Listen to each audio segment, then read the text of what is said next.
Hello, everyone. Welcome to Opinion this week. So, this week we are focusing on manifestos. We have seen them from the party manifestos to the county governors' manifestos. They are very well done. Kudos to the people who wrote them.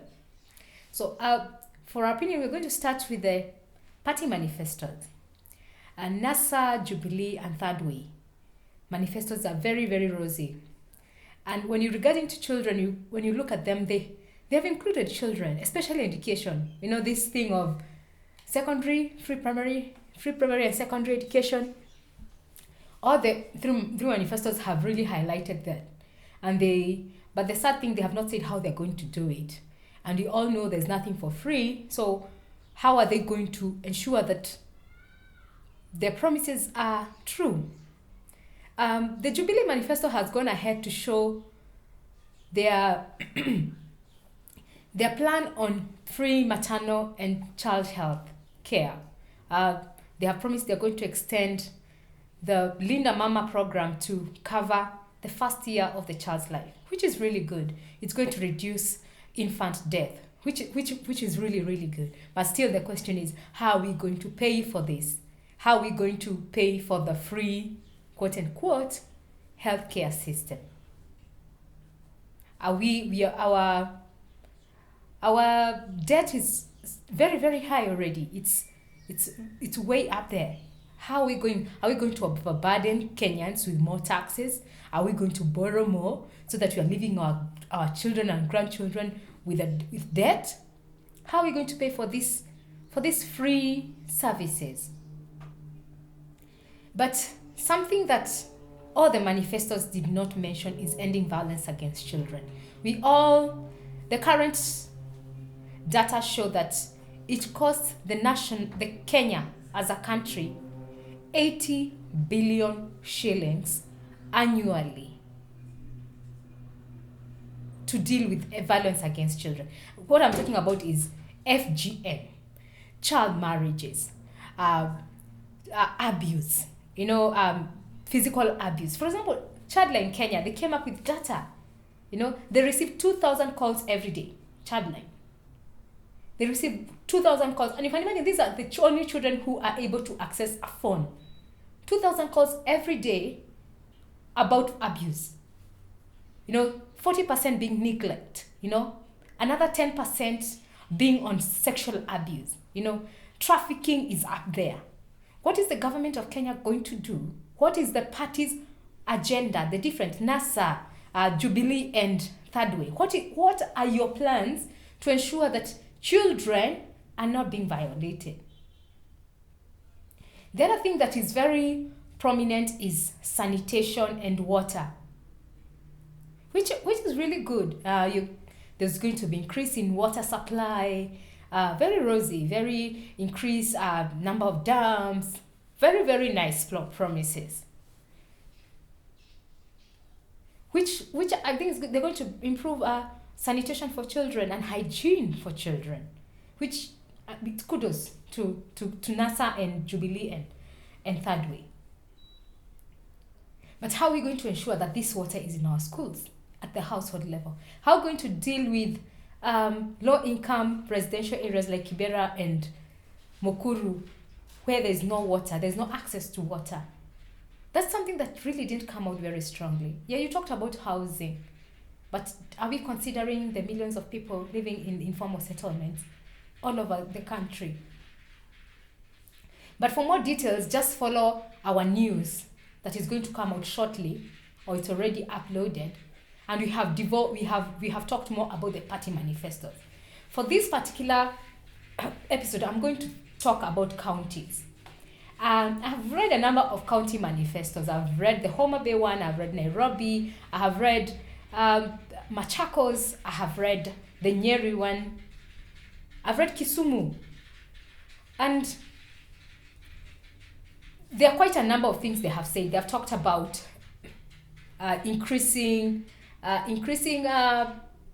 actually reducing traffic. Like Miguna said that he has a plan to reduce traffic in Nairobi.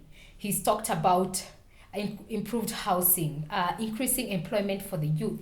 He's talked about that, gender equity, dealing with the cartels. All the governors have talked about that. But all the manifestos have spoken about, they've talked about ECD. And you all know that Schedule 4 of the Constitution of Kenya has put ECD, early childhood education, under the county government. And currently, the state of ECD is very low. Most counties are not investing enough to early childhood development education. The international standards is the ratio of teacher to student supposed to be 1 to 15. But right now we find between 1 to 45. Can you imagine managing a class of 3-year-olds and there are 45 of them?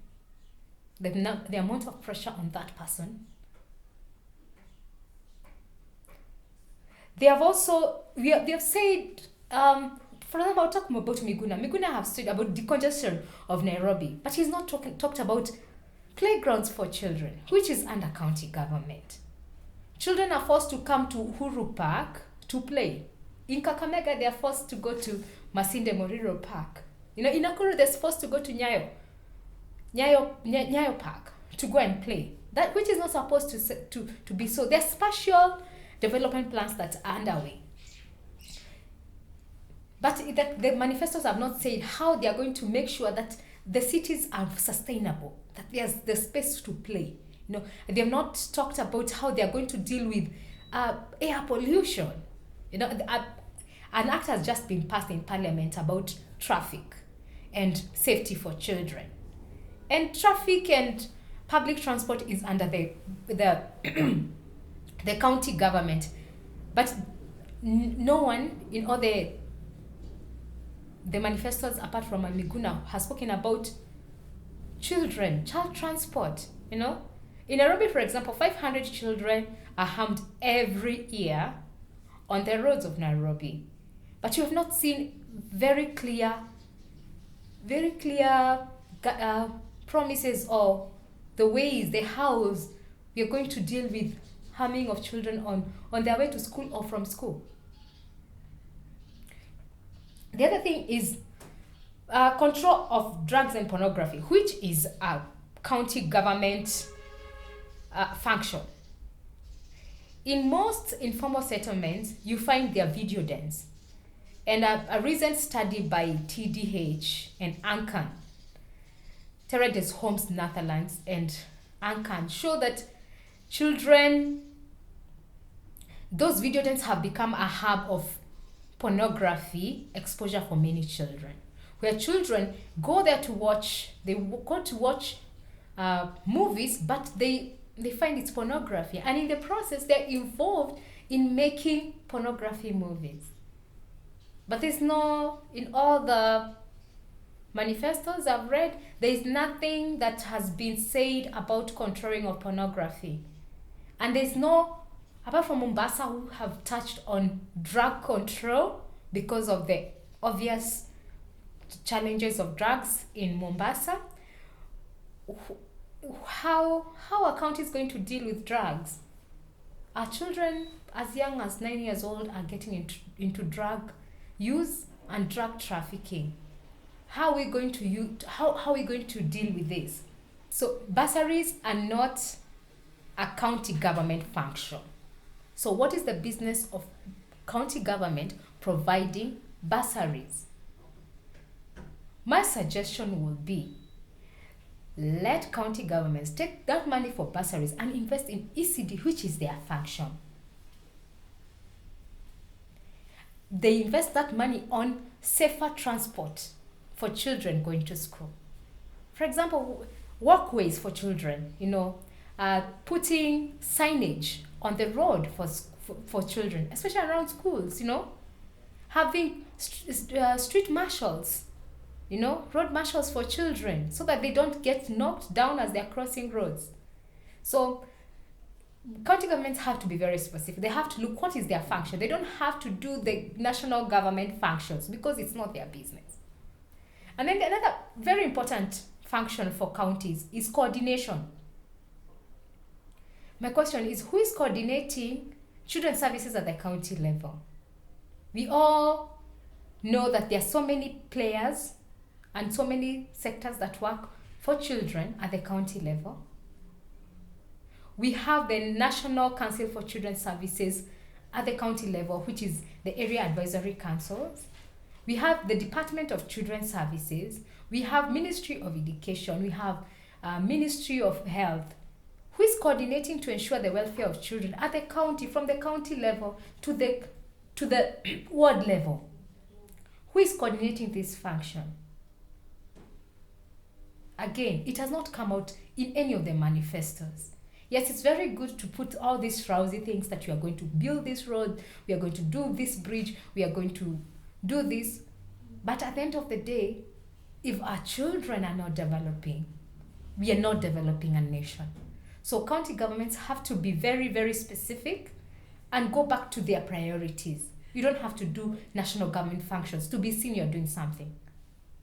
Improve early childhood development. And in 20 years' time, those children that are benefiting from early childhood development are going to be saying, this county has helped us. Improve the road infrastructure for children. And a number of children will be saved from being knocked from the roads. So, let's look at our priorities as counties. Thank you very much for joining us. Please remember to subscribe Mtoto News. Follow us on Twitter, Facebook, and Instagram. If you have any questions, please put them on the comments section and we'll get back to you. Thank you very much.